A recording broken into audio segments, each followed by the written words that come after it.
Hey everyone, before we get into this video, make sure you are subscribing to the channel and also liking the video because it does help us out, and we're a very small channel, and thank you for all the support that we've had so far. So today we had a huge update for Super Smash Bros. Ultimate from Sakurai himself.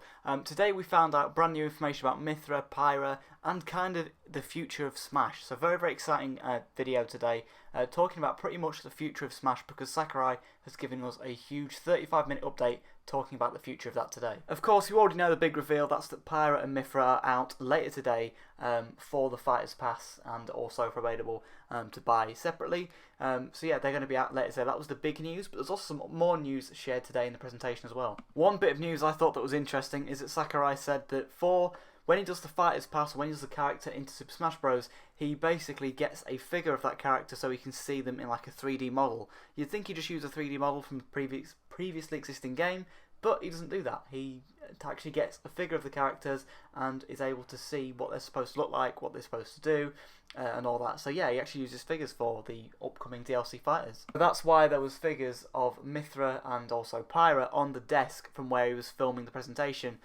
These are really big, sort of really well made figures, and he said that they were used to basically see the bottoms of the feet and that sort of thing, where a 3D model wouldn't really have that. So yeah, it was interesting to see that some figures are actually used in the making of Smash Bros. Ultimate. Actually, like physical objects are used to help make this game, which I didn't know that. Sakurai says that he keeps these figures in a drawer, and the thing is, does that mean we could see a Crash Bandicoot DLC? I know I always bring up Crash for Smash, but there's lots of figures of Crash existing.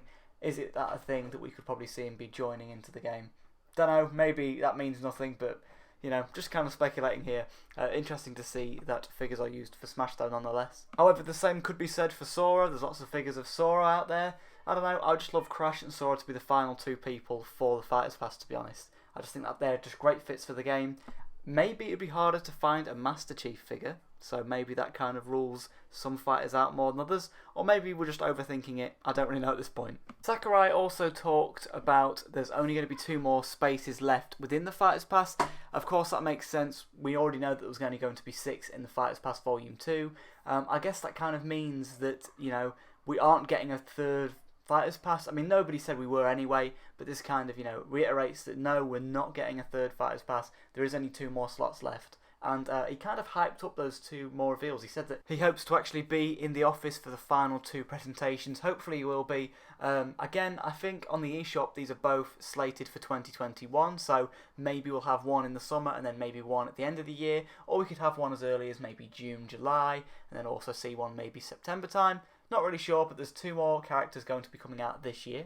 Another interesting thing that kind of happened within this direct was the reveal that the trailer that you're seeing in the background for this video was actually kind of made all by Monolith Soft. By that I mean they handled all the CG work for the part where they actually reveal the characters. They did all that, and then when they actually go to the Smash footage, that's what Sakurai and his team worked on. So kind of an interesting behind the scenes thing. That's kind of a common theme throughout all of this presentation earlier, that there's a lot of things talking about behind the scenes of stuff, you know, talking about the figures and talking about you know, the reveal trailer and everything, how they actually make the game. So that was really interesting to see, and I really like hearing that stuff from Sakurai. There was also this kind of sponsored segment talking about the Mii Fighters.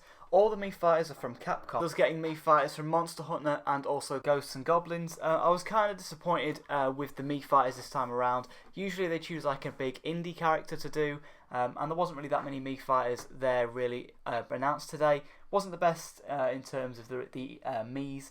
But in general, it was a decent presentation. We found out more information on the future of Smash. We found out that we are still getting the 2 last characters.